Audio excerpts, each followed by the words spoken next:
बिस्मिल्लाहिर्रहमानिर्रहीम। अस्सलामुअलैकुम viewers. Breaking news share की जा रही है कि सऊदी मजलिस शूरा की हिदायत के मुताबिक सऊदी अरब में आज चांद देखने के बारे में इक़दामात किए गए।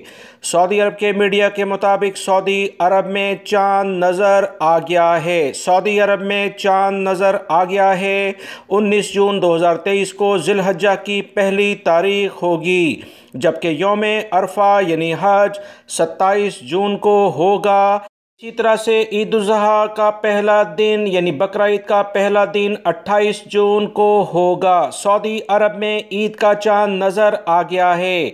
सऊदी अरब के साथ साथ दीगर जो हमसाया ममालिक हैं उनमें भी 19 जून 2023 को ज़िलहज्जा की पहली तारीख होगी और इसी तरह से ईद उल ज़ुहा बकरा ईद 28 जून 2023 को मनाई जाएगी। आप तमाम भाइयों को इस बारे में इत्तला दी जाती है कि सऊदी अरब में ईद का चांद नज़र आ गया है। एडवांस ईद बहुत बहुत मुबारक हो।